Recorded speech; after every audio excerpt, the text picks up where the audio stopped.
Welcome to our October South Jersey Men's Club breakfast. First thing I'd like to do is thank the people who helped prepare today's breakfast. Would you please rise?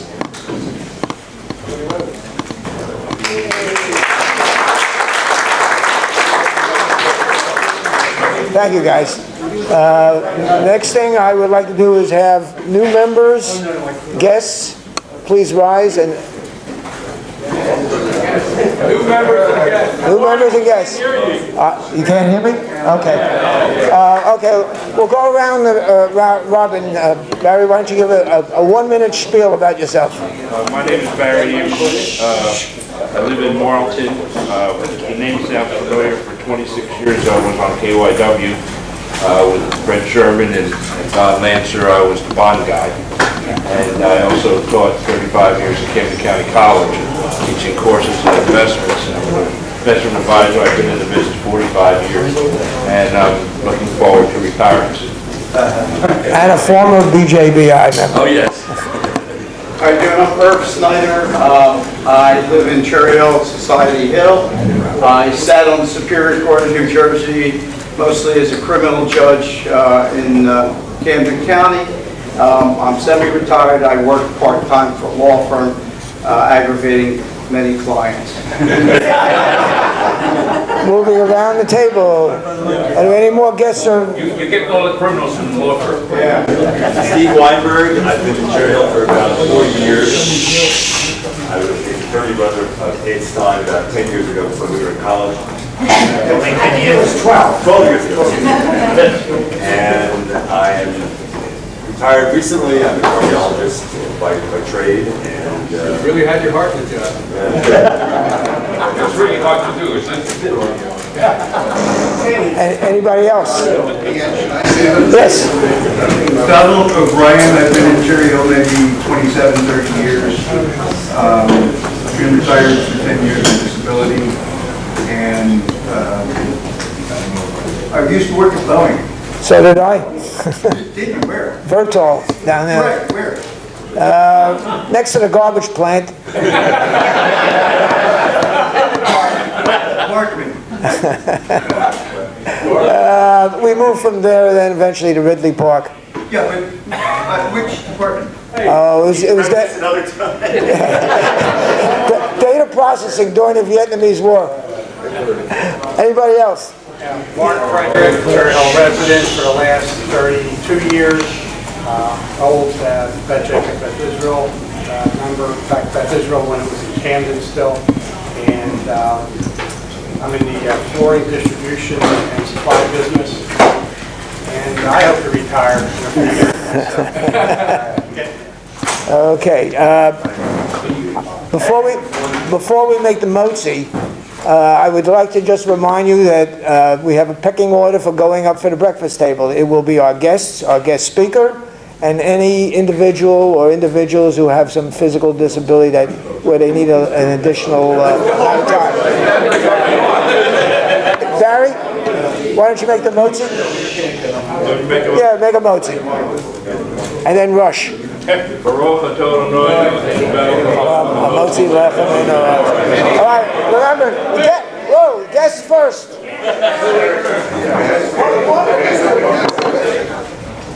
Dick, first thing I'd like to do is have Dick present name tags to our latest members.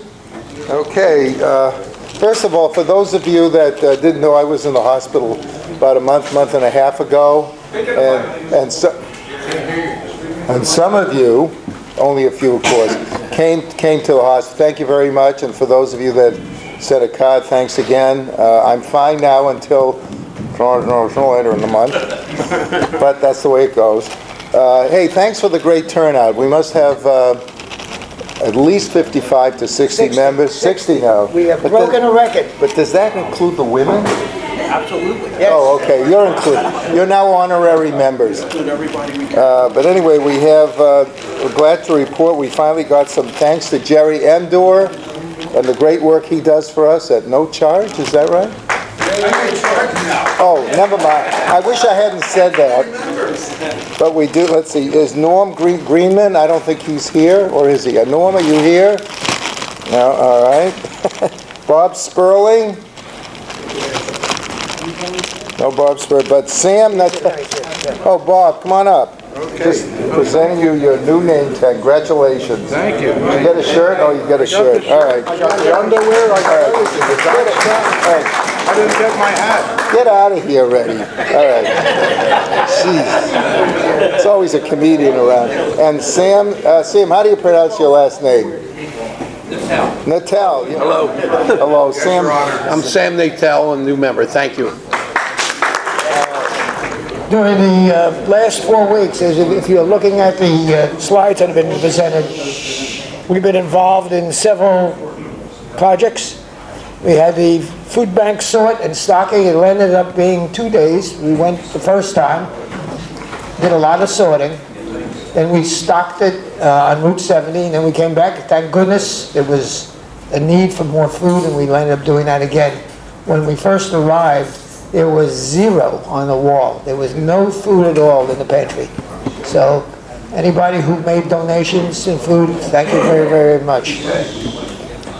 We also did a sukkah construction and destruction.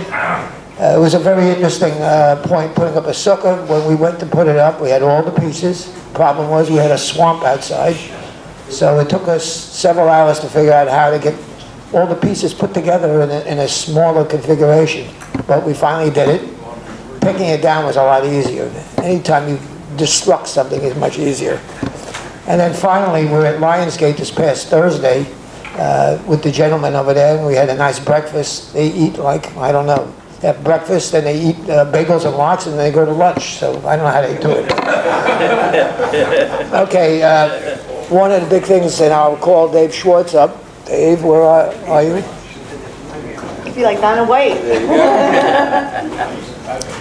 We have raised $540 for the JFCS with your help, donations, and hard work. Thank you. And we're proud to present the check to the JFCS. Thank you very much. Thank you. Thank you. That's awesome.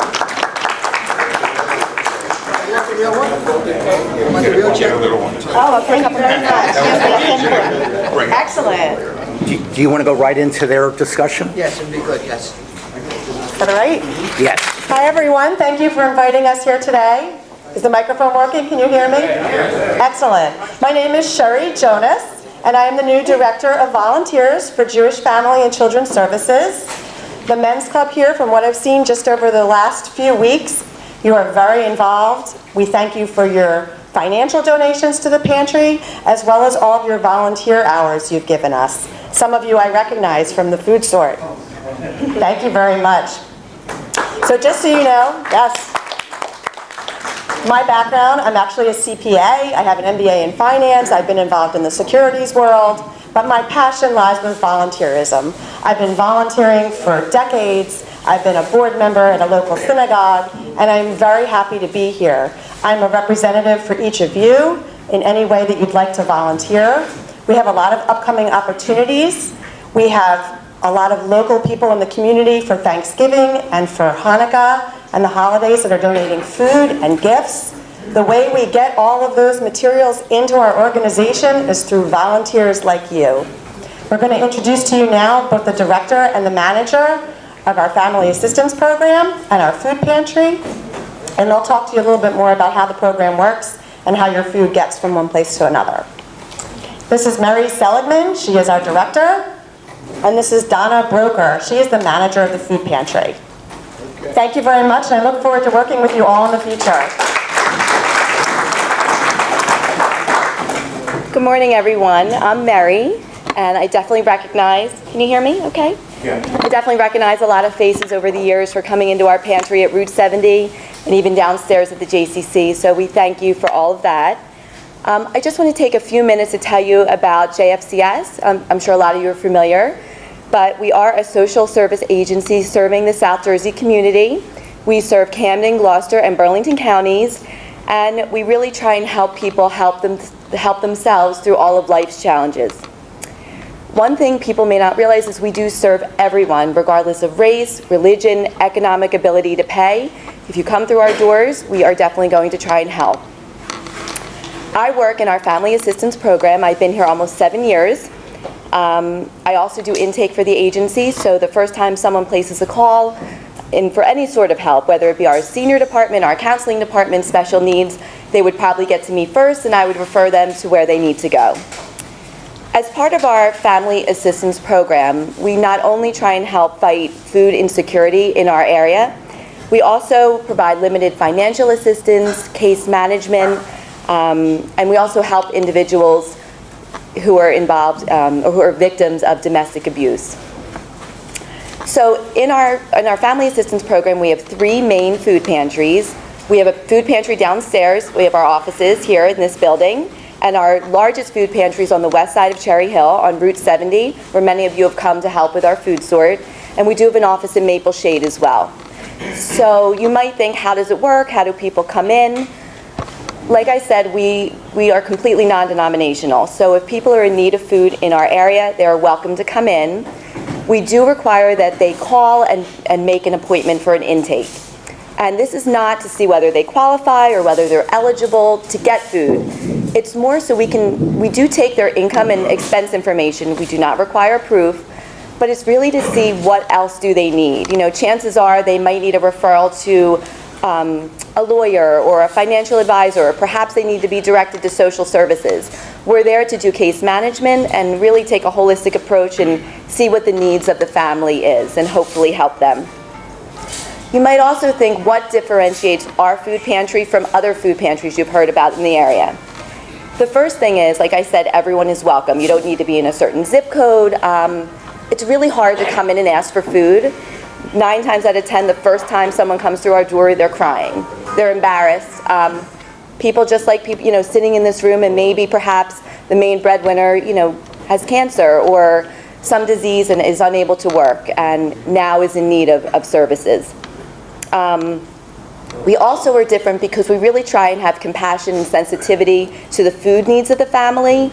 We don't just give them, whatever we have. If we have perhaps low sugar foods, if somebody's diabetic, or if there's an allergy in the family, we have a gluten-free section. We really try and customize the food to the needs.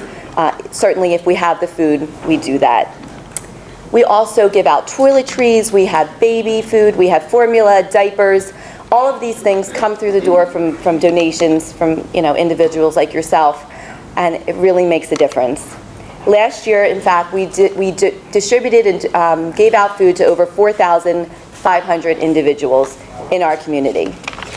So I just want to take a minute and share a little story with you that really resonates with me. Like I said, I've been here almost 7 years, and a year and a half ago, a woman knocked on our door at Route 70, and she didn't have an appointment, but she was knocking really hard, and we let her in, and she was shaking, and at first we didn't really understand what was wrong, and she went on to tell us that she had had no food the last week other than going into Wawa and eating the honey packets and like mustard packets, whatever was free in Wawa. And the reason she hadn't come to us sooner, she had no gas in her car and was able to walk to a Wawa, but she wasn't able to get in. So she said she had like some kind of lawn chair or something, she sold for just enough money to get gas money to get to our pantry. So of course we gave her 3 bags of non-perishable food, and we gave her some perishable food, and she went on her way, thanked us profusely. And it was July, it was a really hot day, it was about 95 degrees, and about 10-15 minutes later, my coworker and I, Donna, happened to look out the window. And this is over at my Route 70 pantry, and she was still sitting in her car, in her pickup truck. And I looked, and we didn't understand why she left. And then I noticed we had given her frozen sandwiches. The sandwich was placed on the dashboard. And I realized, oh my God, she's trying to defrost the sandwich because she's so hungry. So we went outside, and I asked her, I said, are you trying to eat this sandwich? And she said, I'm just so hungry, I can't wait till I get home. So she came back in, I'm like, come in, we have a microwave. We also have wonderful meals that are homemade meals, and almost like a TV dinner from the synagogue. We heated that up, and she ate it so, she was starving. And as much as I give out food 5 days a week, all these years, that was really the first time that I really saw somebody hungry. And it was it was humbling for myself, and I realized what a difference, we are making and you are all making by helping keeping the, bringing the food into our agency. So thank you for your donation and thank you for all of your help. Yes? I'm a little concerned. We've been bringing food in every month and taking it downstairs, and if I heard the message, we can't do that anymore. And I'm afraid that's really going to discourage us from bringing food in.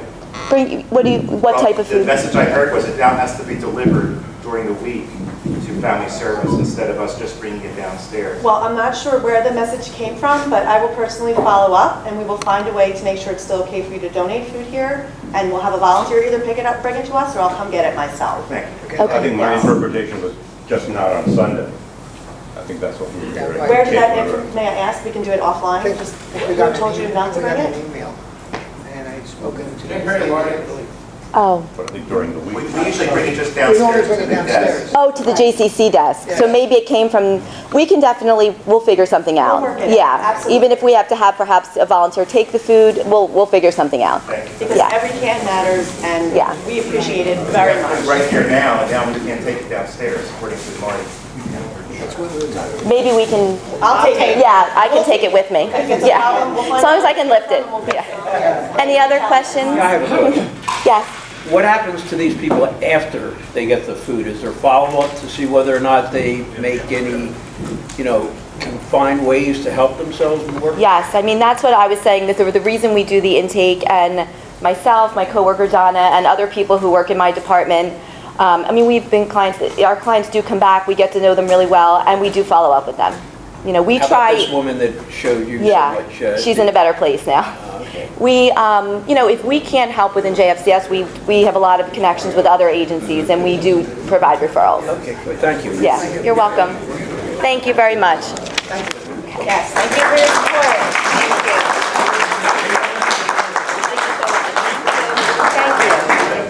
One thing I forgot to mention, when you were reviewing the slides that Mike put together, it was interesting, he made mention of something saying there were 22 different individuals who had participated in those 3 events.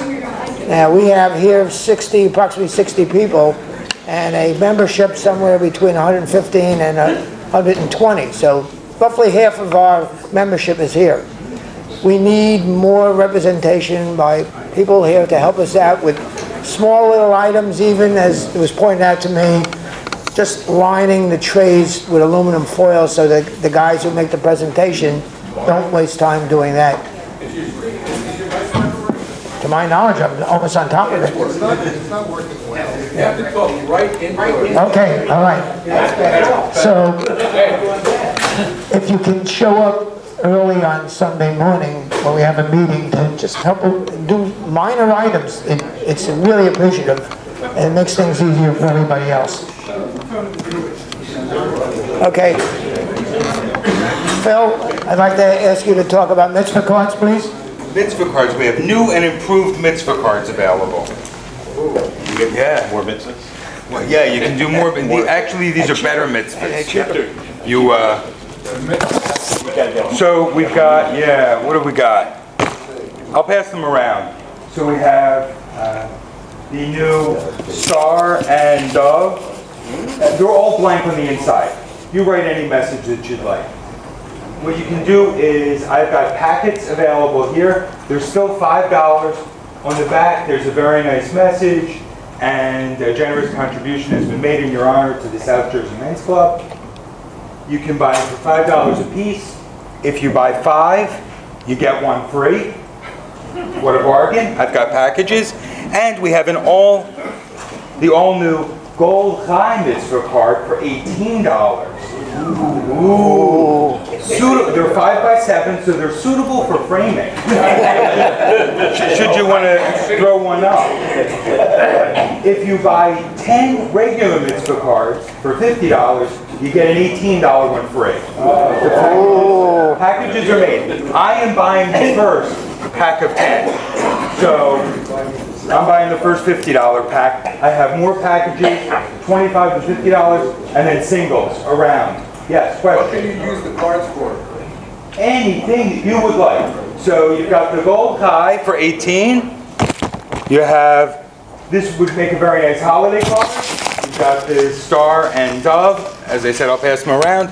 And we've got a man with his hand on the wall with notes in Jerusalem. Again, use them for anything that you'd like because they're blank on the inside. Messages on the back from the South Jersey Men's Club. So let's pass these around. Do they have stamps? And they come stamped. So, the $5, Len will also have the traditional way. You can still let Len know.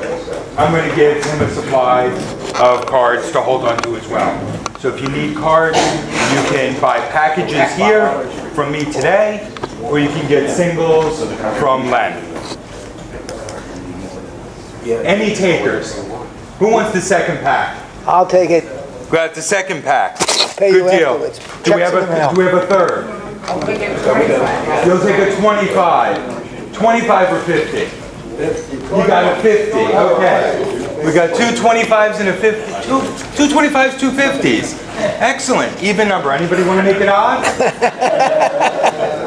If you think about it, I'll be right here. Got you, Phil.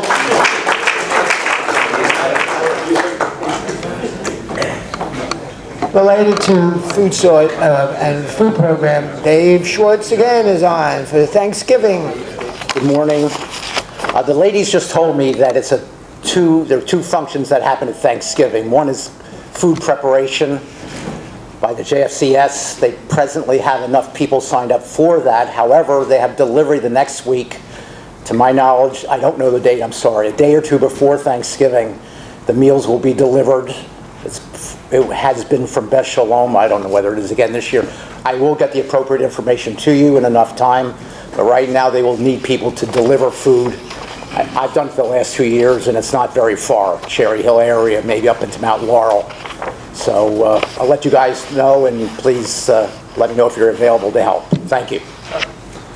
And we're going to be circulating a form for you, whoever wants to volunteer, to indicate what day you'd be willing to do it. You don't have to give your social security number. Why don't you circulate one on the other side? Name and whatever. Phone number. Okay, Hanukkah cards. You may have seen an email regarding Hanukkah cards that came to you, but Nelson, would you like to just talk for about a minute or two? You might remember last month when we had a meeting, we had people sign off on Hanukkah cards. In addition to the many cards that you signed off on, we went to the religious school kids, and then we got some from the Jewish war veterans, and we have over 500 Hanukkah cards. Okay, and we're going to get them to the Jewish Welfare Board in New York. They're going to send it out with their package. Am I too loud? No. A little too close, okay. That's good. Okay, we're going to put them out with the care packages to about 400 Jewish troops overseas and in the United States that the Jewish Welfare Board has listed. Okay, the reason Marty asked me to come up here is at the end of the meeting, those who can stay, please stay. I'm going to bring the cards up here. We're going to read them to make sure they don't have things on there that are inappropriate for the troops. Like you kill as many people as you can, or kill the Arabs, or kill somebody like that. There's quite a few to go through. So I'll bring them up here. Shouldn't take more than 30 minutes to go through the cards. And I appreciate you staying. Thank you. Dave Wind. As part of our Good Neighbor policy of being part of the JCC, each year there are two major events that JCC runs, the Arts, Books, and Cultural Festival and the Jewish Film Festival. And we try and buy 10 tickets at least for one event, and those tickets, as long as we buy at least 10, come with a 10% discount. I basically bought 15 tickets based upon people requesting those tickets. I have 4 tickets here still. I need to sell them to Bob Sperling. He wanted 2 tickets. And is Carmen Spadaro here? Carmen Spadaro? Okay, I'll come back up there, and if both of you owe me $54, and I've got 2 tickets for both of you. Thank you very much. I just want to add one thing about Book Festival, which starts 2 weeks from today at 10 o'clock. So I'm offering you a program that's at 100% off. It's free. The first program and the first speaker you will see at that program will be me. Not because I wrote a book, it's because I'll be introducing the speaker. A guy by the name of Michael Roizen. He's written a book that might be of interest to you. It's on how to live a long life and how to keep your money from running out. Very interesting guy, Michael Roizen. You might remember, wrote a few books a few years ago with a guy by the name of Mehmet Oz. Very good speaker, 100% free, 10 o'clock, Sunday, November 5th, downstairs. Thank you. And our last item before we bring on our guest speaker, Rob. To get your interest for most Jews, it's about food. Okay, the senior program here at the JCC, first of all, wants to thank everybody, especially in this room, for the generous contribution. This is the first time in many years they have closed the program in a black figure. They've never done that for 7 or 8 years, and with the help of us, individual donations. Anyway, what we'd like to do is represent the original check to them this coming Thursday. They're having a turkey hoagie. And we had a choice between tuna fish and turkey. I want to get about 8 or 10 guys to come and just sit at a table. They usually draw anywhere between 60 and 75 people. It's 12 o'clock. It's $2.50 for really a nice kosher meal. And get to know some of the people that come every day. Just like all the other divisions of the JCD, you will meet a lot of people that have enough money to buy the building, and you'll see enough people that won't talk about it, but don't have enough money to lay out $2.50. So it gives us a chance to mix with these people, find out where your dollar's going, make them feel at home. We don't discuss funds, we discuss kids, grandkids, what are you doing here? It's really a great group of people. I try to go with my wife at least once or twice a month. So I'd like to see a show of hands. I'd like at least 10 guys to join me. Okay, we got 5. How about you guys? You can't beat this hoagie for $2.50. The only thing I ask for is, if you can, please bring exact change, because they've been running out of change. And there's just a line. You give the girl the $2.50. You sit wherever you want. Again, I'm asking, sit at separate tables. I don't want to have a table just for the South Jersey Men's Club. And I'd appreciate a good turnout. Guys, stud well. Hope to see you Thursday. Thank you. Ron, was it 11:30 or 12? It's 12 o'clock. Which Thursday? This coming Thursday. Turkey hoagie, right? Turkey hoagie. Okay, Dave, I know you're getting a lot of steps on your Fitbit maybe, but I need you to come up again to introduce our guest speaker. Hi there again. I was at Lionsgate on Thursday with Barry, Marty, and Rabbi Aaron came as well. You might know that Rabbi Aaron just retired, so he has time on his hand to come to these meetings now. For those of you who don't know, once a month, generally the third Thursday of each month, a few of us go to Lionsgate at 10:30 and have breakfast in the assisted living wing of that facility. And we've gotten from 8 to 15 guys that come down, various degrees of capacity, physical and mental. And they come for lox and bagel breakfast, which is provided by Lionsgate. And it's really a lot of fun. It's difficult, but it's fun. And what we try to do is get gentlemen, excuse me, can I just tell you, thank you. What we try to do is take different people with us so as to get new topics, get these guys interested. We talk about their past. They want to talk about their future, which is fine with me. We talk about sports. We try to keep politics to a minimum. But in any event, every once in a while I'm going to ask for people to come. It's just 2 or 3 of us go. And it's an hour, hour and a half. Again, third Thursday of the month. And it's a well worthwhile project that we're doing here. So keep it in mind. And when I need people, I'll reach out to the membership. Thank you very much. I'm back. Anyway. Sorry, guys. Not much to look at. Especially following the women. In any event, I have the pleasure of introducing Louise Krug, who's one of a number of people who give presentations for the Battleship New Jersey. Where I live in Centennial Mill, there are 2 or 3 people who are intimately involved with the ship, and they're, I'm pleased to say that I've been to 2 tours, two tours, I guess. And they're very interesting. And Luis will tell you the history of the ship, about the tours. I think they're geared to any physical capacity, so if you're concerned about the size of the ship and the ladders and the steps, Luis will tell you what to expect when you get there. Hold on one second. Remind people to turn off their cell phones. For those of you who have not done so yet, please turn off your cell phones or put them on vibrate. Luis, please come up here. Welcome, Luis Krug. Well, good morning. My name is Luis Krug. I'm a tour guide at the Battleship New Jersey. Just a little bit about my background. I was speaking to a number of you earlier. I am a retired United States Park Ranger. I served with the National Park Service for over 25 years. I was in public safety. So as a United States Park Ranger in public safety, you have to do everything. Okay, so I was a federal law enforcement officer, a firefighter, EMT, search and rescue, resource education, and other duties as assigned.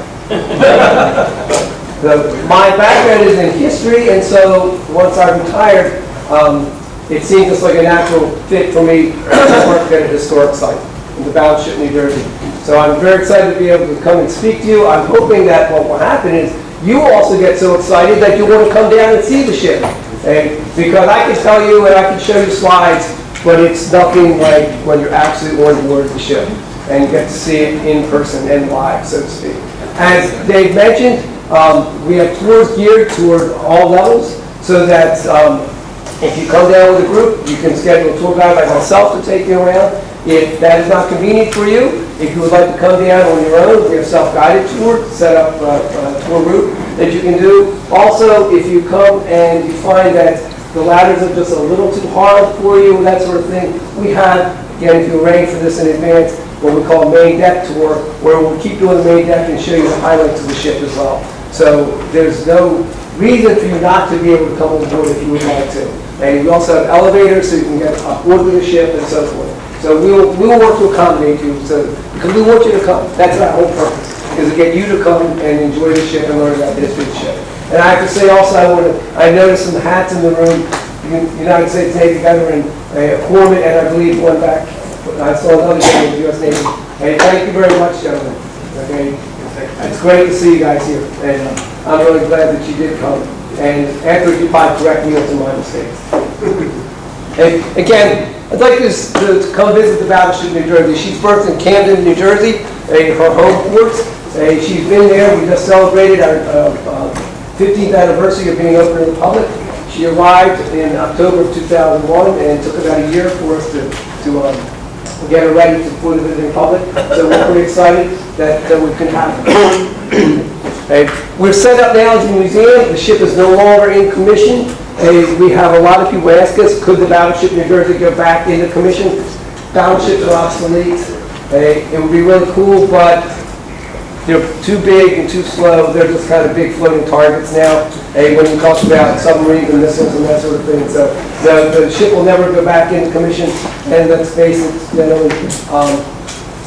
let's look at efficiency. She holds 2.5 million gallons of fuel, but she gets 9 feet per gallon. So not exactly efficient for us to run this ship. The New Jersey served in 4 different commissions. We served in World War II from 1943 to 1948, in Korea from 1950 to 1957, in Vietnam from 1968 to 1969, and then in the 1980s from 1982, all the way up to the end of our commission, February from 1991. So she served on and off for over 50 years. It's an amazing history that we have here. She was built at the Philadelphia Naval Shipyard, about 4 miles downstream from her current berth. This was an amazing accomplishment. This is the longest battleship ever made anywhere. 887 feet, 7 3/4 inches long. 6 3/4 inches long, excuse me.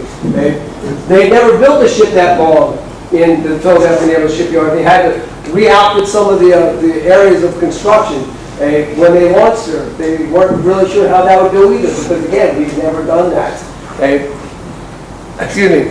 So it's longer than any other battleship by 6 inches, is that the case? By 4 inches. 4 inches? They did that on purpose, from what I understand, the longest. I was talking to a gentleman and he said that they Did that because they did not necessarily overlap all of the, some of the last plates. So we are 4 inches longer than our sister ships in Missouri, Wisconsin, and Iowa, and we will never let them forget that. I do the same thing. When she was launched on December 7th of 1942, that was not a coincidence. That was the first anniversary of the battle with the bombing of Pearl Harbor. It's pretty much a statement to the Japanese, we just built the longest battleship in the world, we're coming after you. And we're not playing games anymore. It was a huge occasion. Thousands of people came to see the launching of the ship. And after all, it took 8,000 people working 24 hours a day, 7 days a week, shifts, over 2 years to build this ship. As you might expect, they're pretty excited when it was launched. They greased the ways, the rails that you would slide down with about 100,000 pounds of grease. They put it on there, they crossed their fingers, oh my God, we hope it moves when it's supposed to. After it was christened, it came down the waves, hit the Delaware River. People are excited, they're cheering, they're clapping, everybody's so happy, the ship's coming across the Delaware, the crowd is going crazy, the tugboats are pulling, the ship's coming across the Delaware, and then they realize, oh my God, she's not going to stop.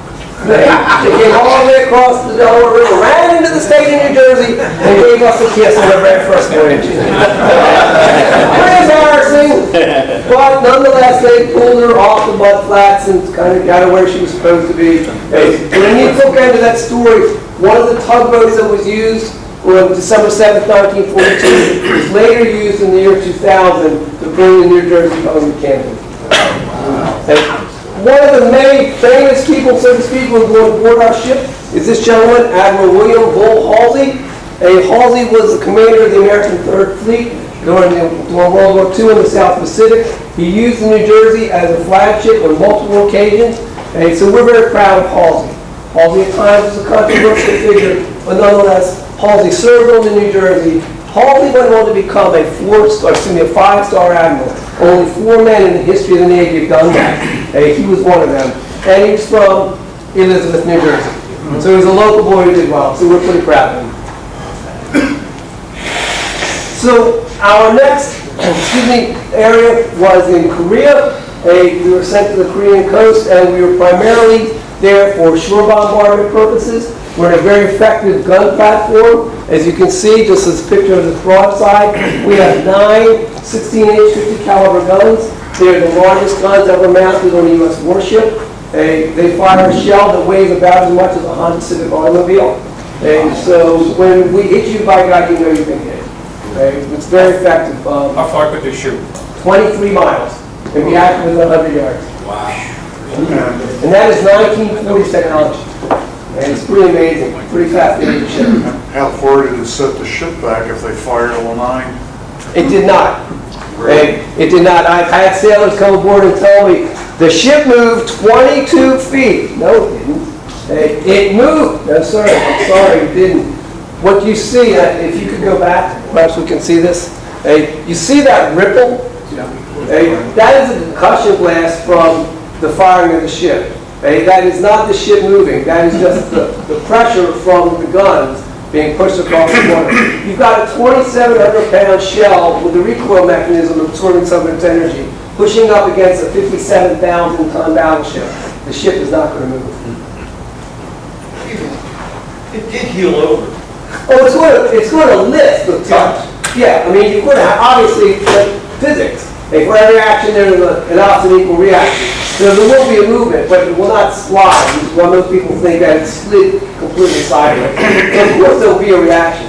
Just to give you an idea of just how strong that concussion blast can be, there's a bulkhead and the aft on the ship that used to look like this, and now it looks like this.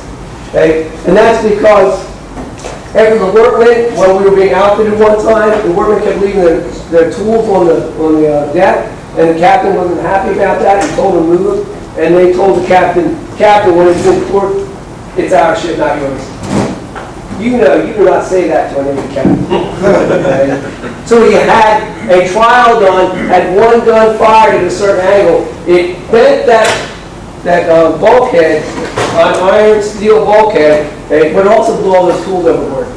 So when the men came back and realized they had to go buy new tools, they didn't leave a wrench there after that.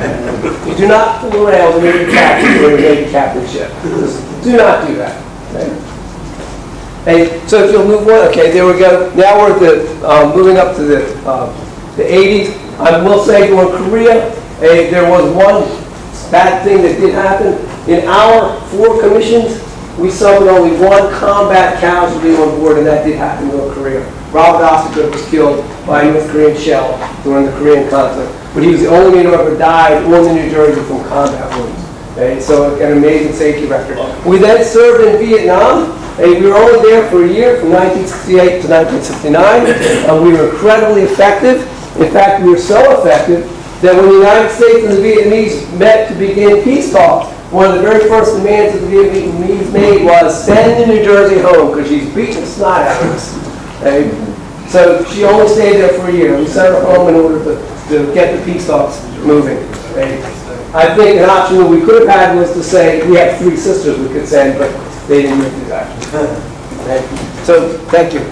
One of the highlights of our career was in the 1980s, under President Ronald Reagan, the decision was made to try to have a 600 fleet Navy, so they brought the 4 Iowa-class battleships, the Iowa, Wisconsin, Missouri, and New Jersey, out of mothballs and outfitted them, setting them up with some modern technology, including 32 Tomahawk weapon missiles and 16 Harpoon missiles. And President Reagan came to New Jersey and presented us with our commissioning pendant and gave the speech to put us into action. So, which is not very common. A lot of times Navy ships are commissioned, but they're not commissioned by the President of the United States. Hey, this is an example of one of the Tomahawks. We were the first battleship, to fire a Tomahawk missile. And you may have heard about the Tomahawk missiles a couple months ago. We used them in Syria. We are still using Tomahawks. They're amazing weapons. And so we were the first one to ever try one out. And if we fired a 1980 Tomahawk from the New Jersey, where it sits now in Camden, with a conventional warhead, we can hit Chicago from here. With a nuclear warhead, we can hit northern Mexico, eastern Colorado, 1,500 miles away. Amazing weaponry that we have in New Jersey, incredibly effective.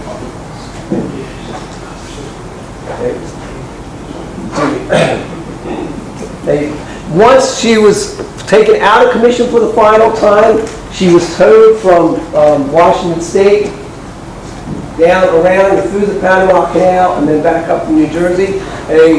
As you're thinking about that, think about what I just said. It went through the Panama Canal. Now imagine if you were the helmsman. The gentleman was steering the New Jersey. The New Jersey, 887 feet, 6 3/4 inches long. She's 108 feet wide.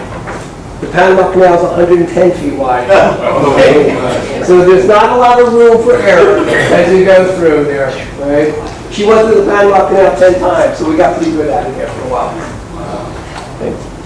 We then opened up after about a year of set preparation. We opened to the public.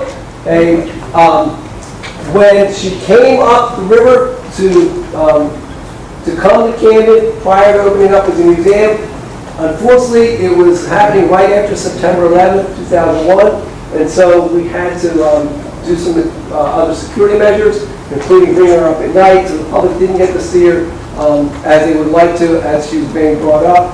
The public obviously liked the battleship, they loved to see her. In fact, when she was commissioned, when she was launched, as I said, on December 7th, 1942, I told you the story about how she hit the water and then went across. Not only did she go all the way across to New Jersey, but when she hit the water, it created a tidal wave and drenched all the people standing on the shore of New Jersey. So they not only got wet, they also got run into. Okay? So when we brought her up, pretty much the top of the superstructure actually had to be cut off because she wouldn't fit under the bridges otherwise.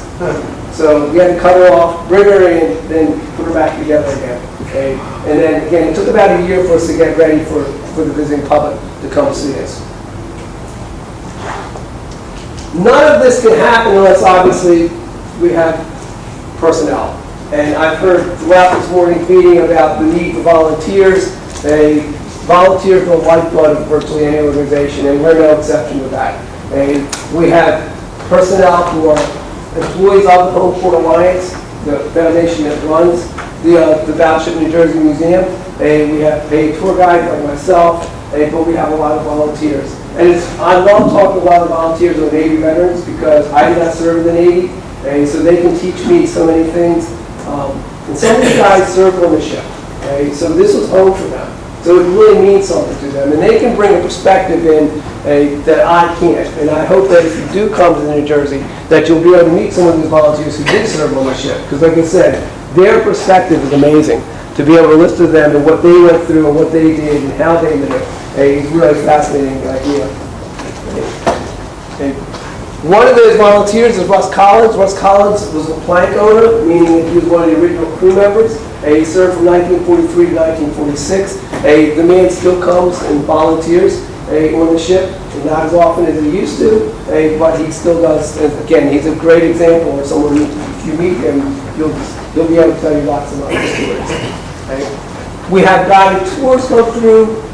The men's club could schedule a tour. We have school groups, other civic groups like that will come and see the battleship.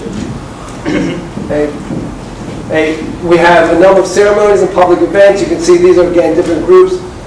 A lot of high school bands love to come and play on the forecastle right under the guns of the ship. I have to admit, having been a National Park Ranger and having worked at Fort McHenry National Monument, home of the National Anthem, I get a chill when I hear these bands come up and start playing the Star Spangled Banner on the Battleship New Jersey, because I know the history of it so much, and it's just a really cool effect. It's really a great place for us to appreciate what this ship has done and the men who served on it have done for this country. Give you an idea, we'll kind of do a quick little tour, so to speak, of the ship. You can see the individual standing next to the shell there. That's the little shell. It's only 5 feet tall. Only weighs about as much as a smart car with passengers. As I said, those guns are the largest guns ever mounted on a U.S. warship. They are not the largest guns ever mounted, though, on a naval vessel. That honor goes to the Japanese. The Japanese had 2 battleships, the Yamato and the Musashi, who were actually bigger than the New Jersey.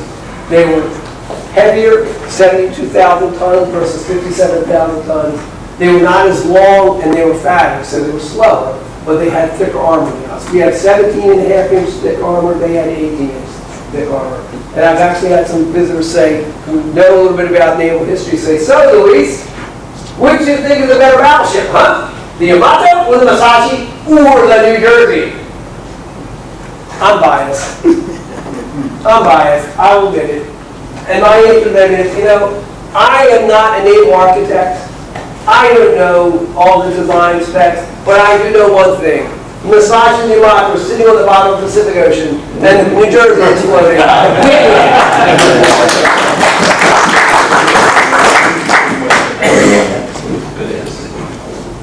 So one of the things we also like to do is we like to have encampments, school groups, civic groups, Boy Scouts, Girl Scouts, other groups come and they'll sleep in the bunks that the men occupy. They spend the night. We'll serve them food from the chow line, things like that. You get a real feel for what life is like on New Jersey.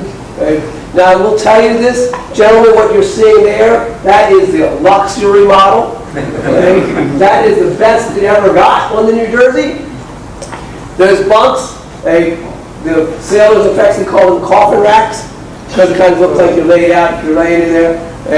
But they're only 18 inches high. So you do not want to just suddenly stand up or sit up with this brilliant idea and smack your head, that sort of thing. So you'll learn how to adjust to life on board the ship. So we have that opportunity. We get all kinds of visitors on the New Jersey, including various wildlife, to show up and that sort of thing. Next, please. If you're going to start your tour, you'll start at the pier leading out to it. The thing we like to point out, you all see those black columns there on either side, the pylons. Those are battle stars. We won 19 battle stars. We are the most decorated battleship in U.S. naval history. We fired more shells, we sailed more miles than any other battleship in U.S. naval history. So this is not your basic run-of-the-mill battleship. This is a battleship that at the time was the only active battleship in the entire world. And so we have done a lot for our country. Okay. When you first come on board, you'll be greeted by the officer of the deck. We'll be coming out of that little hut there. He'll explain to you the tour route, some of the rules that we have. Something that I want to make sure that I emphasize with this group, if y'all do come, please make sure that you understand no running. This is a battleship, not a cruise ship, okay? We don't do that.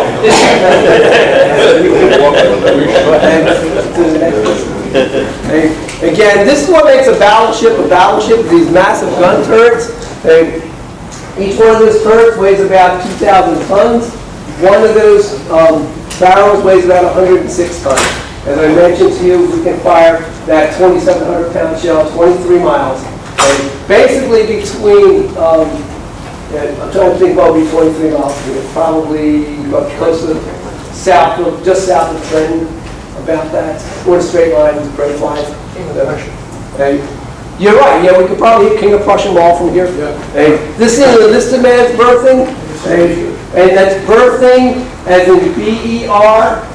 We had a wedding on board the ship one time, and we called for the bride to report to the berthing area, and everybody went, oh no, I have no idea. Wrong word. Yes? How hot did it get down in the lower decks when there's no air conditioning like during World War II? There was no heat or air conditioning on the ship until the 60s, right? And so, right. So we had some chillers and that sort of thing, but we're not talking air conditioning here. It was not uncommon for the temperatures down below, and especially around the engine room, because we use boilers and steam and turbines and diesel. It was not uncommon for temperatures there to be 110 to 130 degrees on a regular basis when we were in the South Pacific. How do you function in heat like that? Hydrate regularly and hopefully change out the crews on a regular basis. And that is something that we really have to be very careful with, is how long these men serve in specific areas. For instance, if they were boiler techs down there in the engine room, that's going to take a toll. Down below within the gun turrets of powder magazines, the powder magazines obviously hold bags of gunpowder. That gunpowder was in silk bags, and the mixture of the cordite and the silk and other chemicals in there would actually emit ether. And some of you guys may remember, ether is what dentists used to use to knock you out. So you had to rotate the crews out, because otherwise they're all high on ether. You have to be careful of that. Right. So that was one thing. You have to make sure you're on an efficient time schedule in order to do that. This is the officer's wardroom. This is where the officers would come to take their meals. I don't know what your rates, whether you were in the Navy were. Were you all officers? Yes? Were you an officer? Okay, well this is where you would have been eating. This is a very formal affair. Now the enlisted men, they had the classic chow line with the metal trays, and you just slop once more that, move right. That's what they. But the officers, that's a whole different story. The officers would come into the wardroom at designated times. They would not take their seats. Instead, they would wait for the executive officer or the senior acting officer to give them the order to sit down. Once they were seated, then they would be served by enlisted men who are working as waiters. They're eating off of china with silverware, tablecloths. It's a very formal affair. While you're there, certainly you can talk to your buddies, but you will not discuss politics. You will not discuss religion, and you will not curse. You're an officer of the U.S. Navy. You'll carry yourself inside. You better show up on time, because if you don't, you may be going hungry for a while. As you all know, we're in the military. In the military, it's a great deal of, if there are actions, there are consequences. And that's one of the things that they would have here.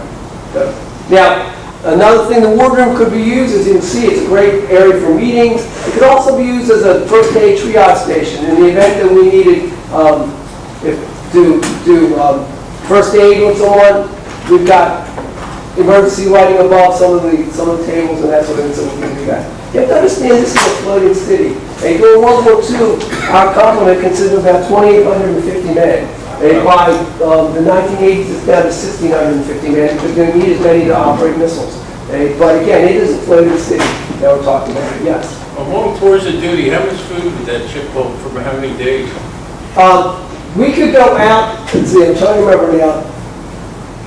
They would do unwrap, underway replenishment, but I've never seen a figure on how much could they hold, but they're serving about 12,000 meals a day, right, to give you an idea. And I've not seen like a list of how much could they take on, but they would have to be.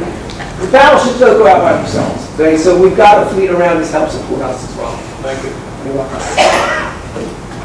This is the captain's import cabin. When the ship is docked, he gets to hang out in this place. It's a real nice place. It's got some nice furniture. The captain is the exception to that statement I just made about you have to be at a certain place at a certain time to eat.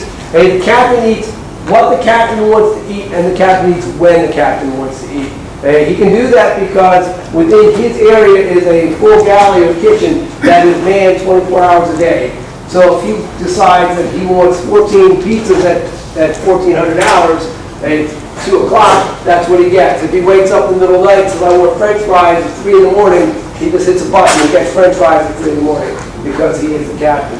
Now, in the background, you can see a silver service. Every ship of the U.S. Navy, when it's commissioned, receives a silver service. Ours was made by Tiffany's of New York. It was actually from the first Battleship New Jersey, BB-16. We were BB-62, meaning we were the 62nd battleship of the U.S. Navy. BB-16 had a very honorable career, but she had a very unfortunate end. She served as part of the Great White Fleet under Teddy Roosevelt, sailed around the world, served the country very honorably, and then came the Army. U.S. Army General Billy Mitchell came along and he said to the admirals, I can sink battleships with airplanes and bombs. And they said, no, you can't. And he said, give me one and I'll prove it. They gave him the first Battleship New Jersey. Put it off the coast of North Carolina and he sunk it. And the admiral said, lucky shot. And we kept building battleships. December 7th, 1941 comes along, the Japanese sink or damage 8 of our battleships in less than 2 hours, proving that battleships are obsolete. We don't make them anymore.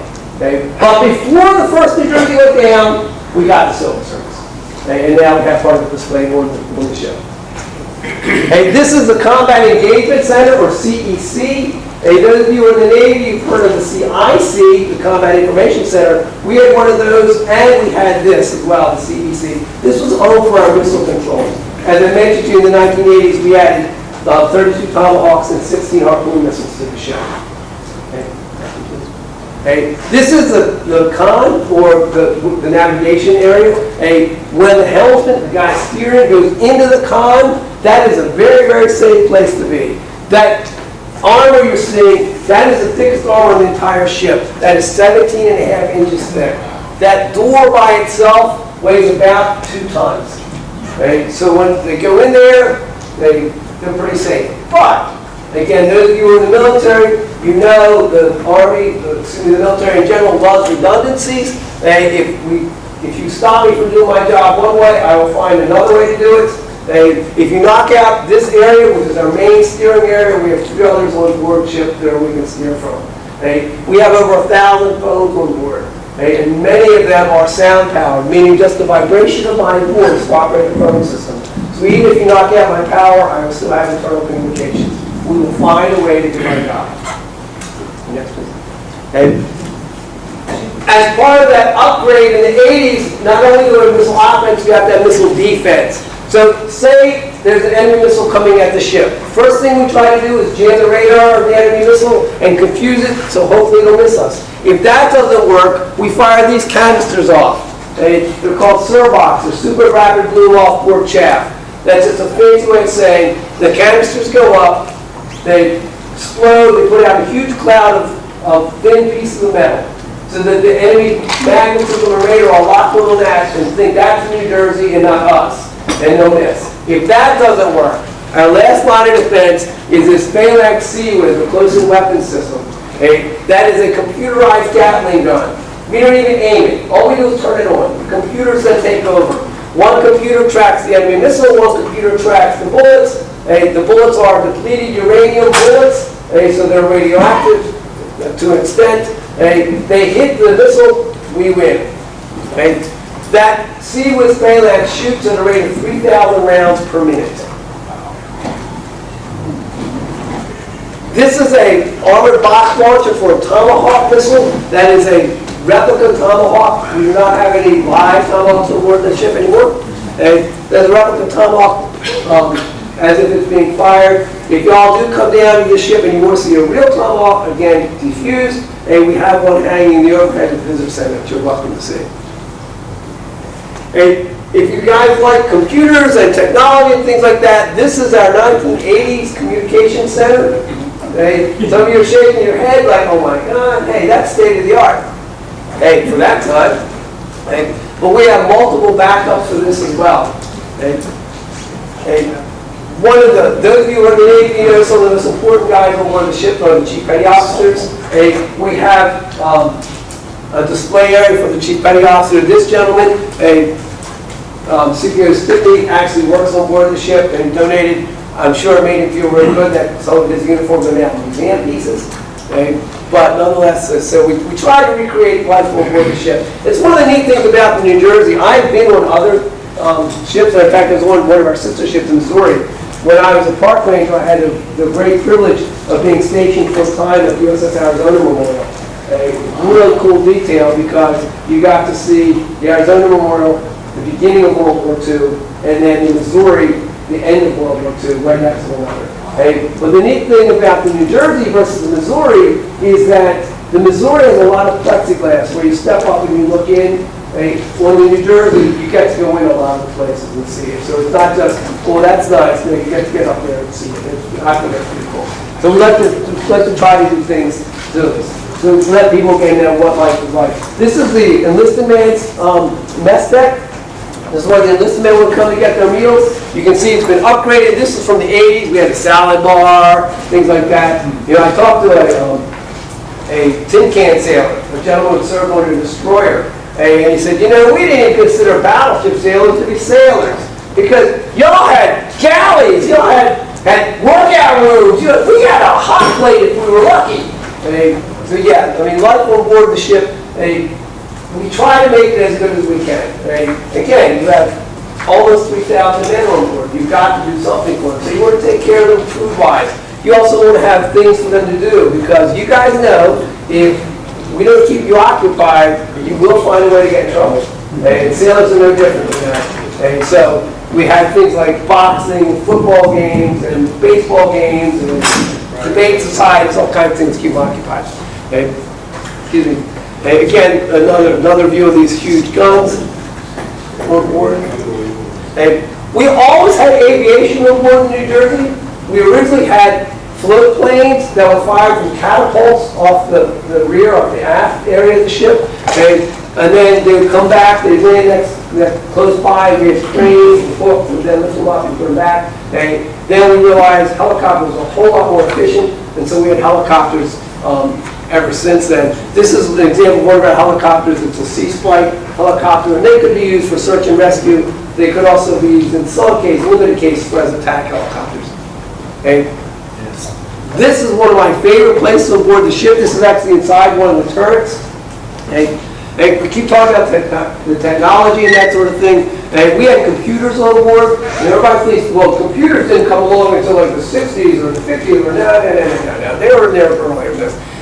This is an electromechanical analog computer. I think it is an absolutely fascinating piece of engineering. Y'all have computers probably at home. We're using a computer right now. And people will say, they'll look at this and say, my phone has more power than that computer. You're right, it does, okay? But if I pulled the plug out from this computer right now, or your phone died, and you didn't have your charger, what good is your computer? No good whatsoever, okay? Electromechanical, excuse me, get out of the way, Luis. Electromechanical analog computer, they're hand cranks. Even if the enemy knocks out my power, I get a big old honking sailor and we will run our computer. As I told you, we will find a way to do our job. We also have special events on board the ship. We have like a wide variety of things. Things from social events, beer bashes, re-enlistment ceremonies, retirement ceremonies. We have a job fair, we just had that about a month ago. We had various groups come on board and perform. So, I mean, there's something going on down there. We had a rugby match down there not too long ago, too.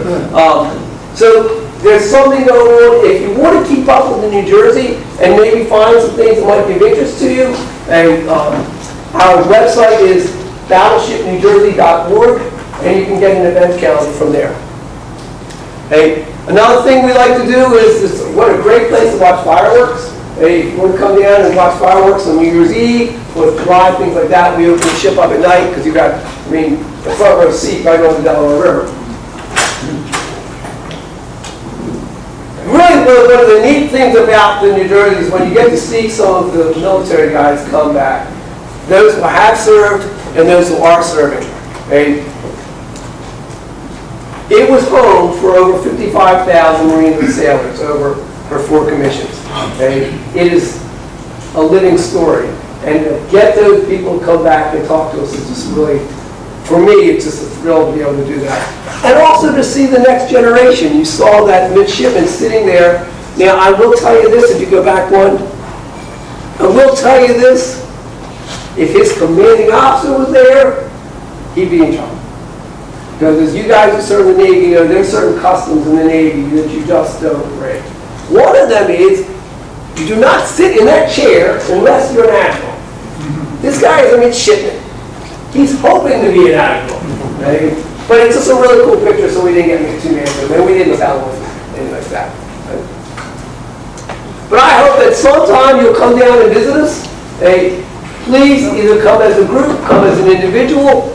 Check with the Cherry Hill Library, because I believe they have passes, so you can bring your family down to see the New Jersey as well. And if you're not in the Cherry Hill system, check with some of the other libraries, because a number of them right here have passes that you can come down. But the main thing is, please come and see us. As I said, we will try to accommodate your needs, your interests, and that sort of thing to help you out as much as we can.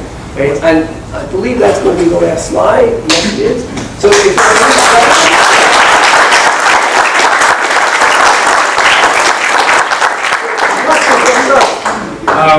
I've gone to a lot of national parks, and the people that guide you through there do a fantastic job.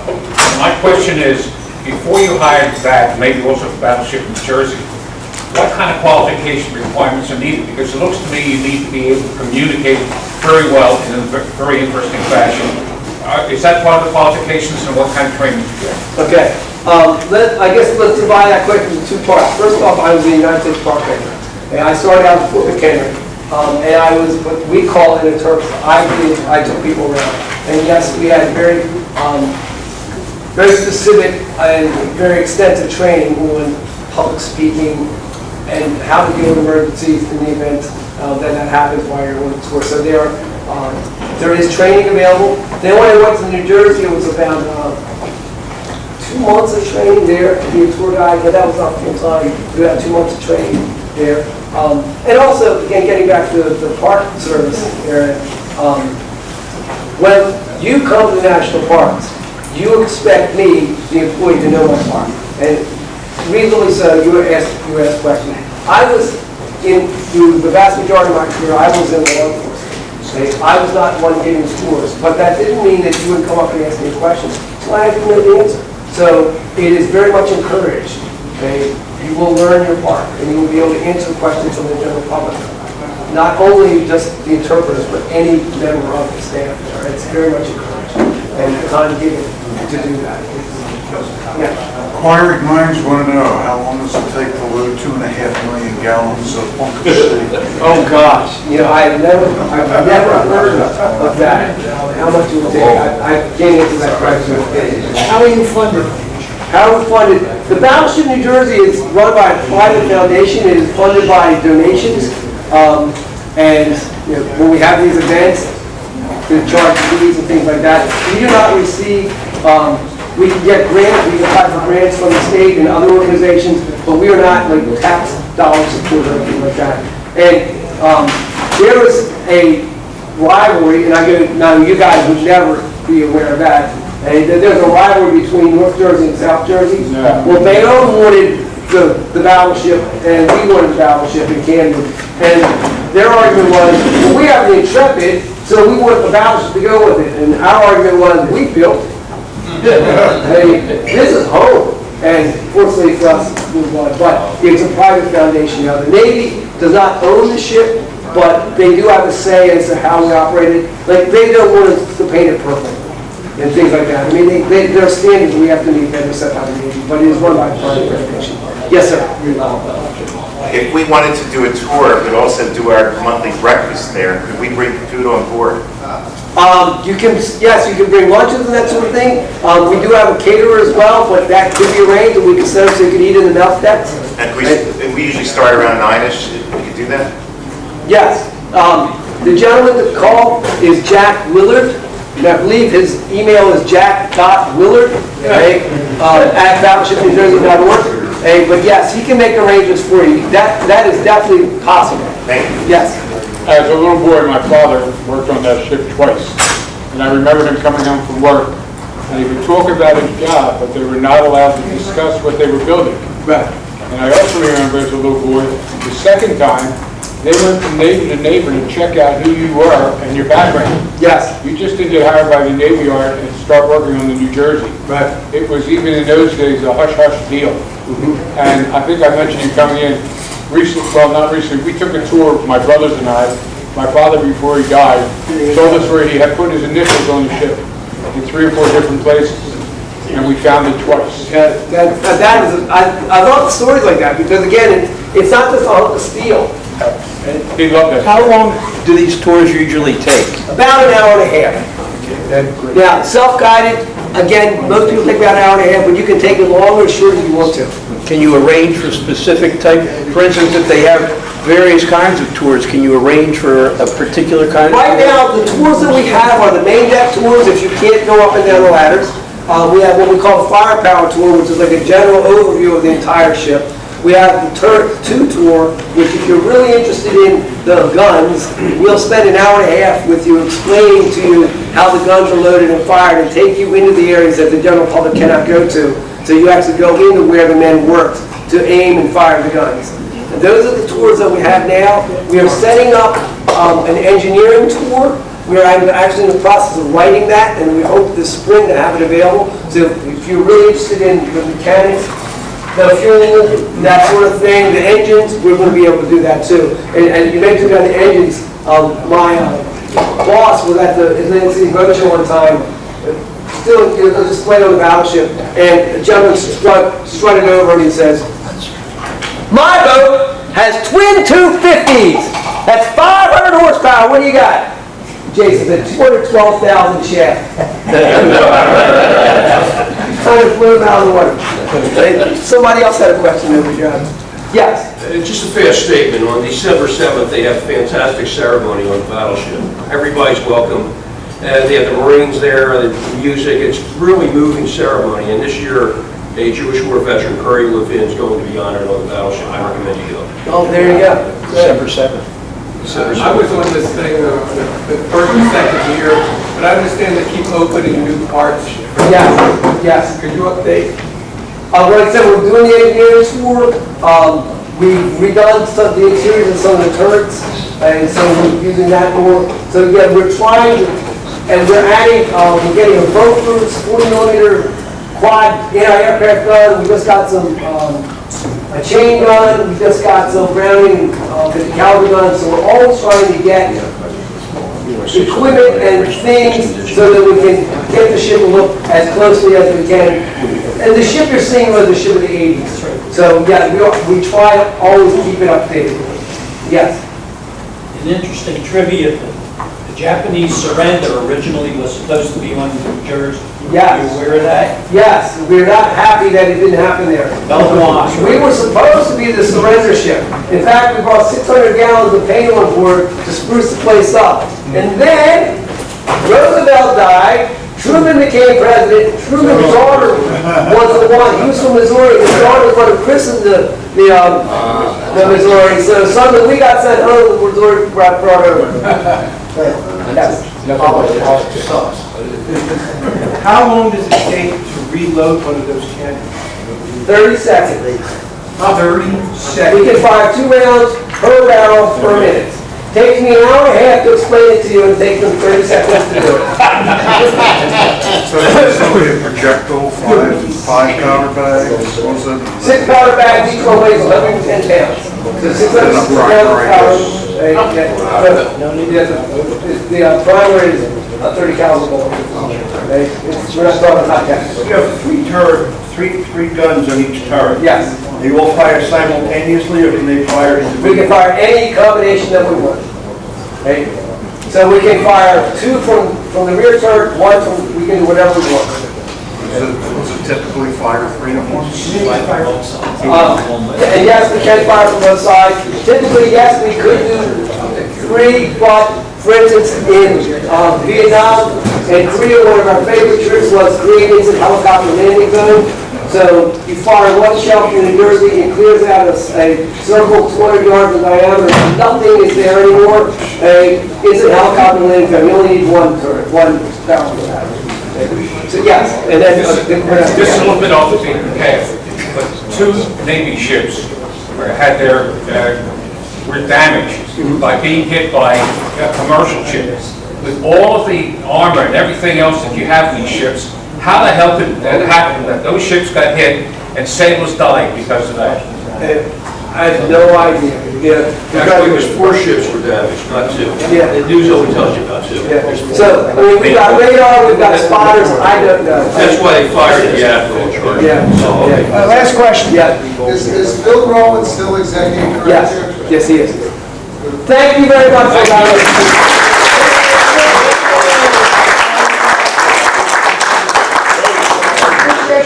Wonderful presentation. We'd like to all do this. Well, thank you. Thank you very much. Oh, okay.